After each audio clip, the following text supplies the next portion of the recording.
Ok.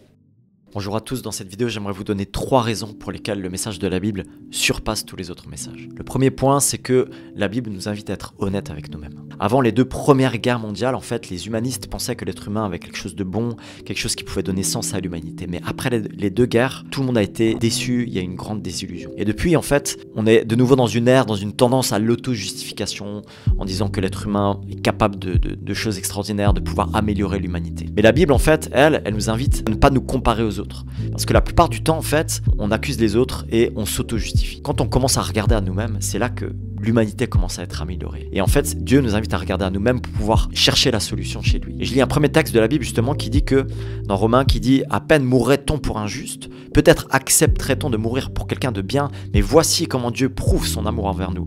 Alors que nous étions encore des pécheurs, Christ est mort pour nous. » En fait, dans ce verset, on voit que c'est justement parce qu'on était encore des pécheurs. Et cette réalité, en fait, le fait que, eh bien, on n'arrive pas en fait par nous-mêmes. La réalité prouve qu'on a besoin de quelqu'un pour venir nous sauver. Et ça, c'est justement, ça nous amène à notre deuxième point. Le deuxième point, en fait, qui prouve que la Bible, elle surpasse les autres, c'est que, en fait, le sauvetage, il vient de Dieu.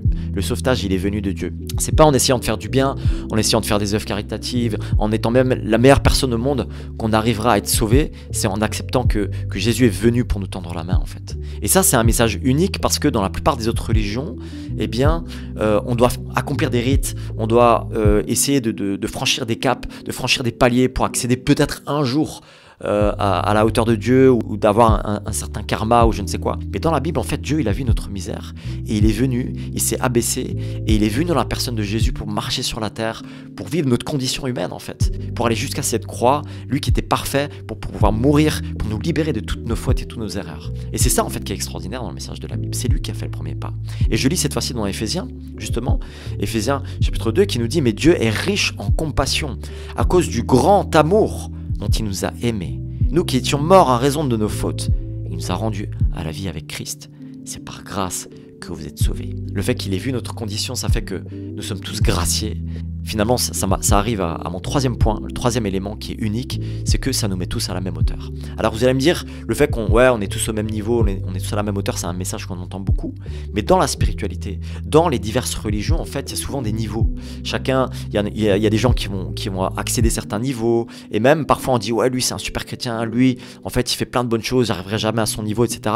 Mais en fait, le fait que Jésus, il est venu, qui nous a pardonné, ça fait qu'en fait on a tous le même statut, le même niveau. Même le pape en fait bénéficie autant de la grâce que n'importe qui d'autre. Et ça c'est très important, c'est quelque chose d'unique au christianisme, personne ne peut faire le fier, personne ne peut se vanter, peu importe les merveilleuses choses qu'il a fait. Voilà, ça c'est 3 éléments tout simples que je vous partage là, qui font que le message de la Bible en fait il est différent de tous les autres. La première c'est finalement que elle nous invite à être honnête avec notre propre réalité et à accepter en fait qu'on a besoin d'aide. La deuxième c'est que Dieu a vu notre misère, et il est venu lui-même, c'est lui qui a fait le premier pas, il est venu vivre notre condition pour nous sauver. Et puis la troisième, c'est que ça nous met tous à la même hauteur. Voilà, si vous voulez réagir par rapport à cette vidéo, demander des explications, voilà, donnez un petit commentaire aussi, on est là pour répondre. Si vous pensez que ça vaut le coup d'avoir une vidéo numéro 2 sur 3 raisons supplémentaires, parce qu'il y en a plein, des raisons qui font que la Bible a un message unique, qu'elle surpasse les autres messages. Voilà, je le dis en toute humilité, hein, vous pouvez le découvrir par vous-même, vous pouvez lire la Bible par vous-même et l'expérimenter. N'hésitez pas à m'écrire et je vous donnerai encore 3 raisons supplémentaires dans une vidéo numéro 2. À bientôt, bye.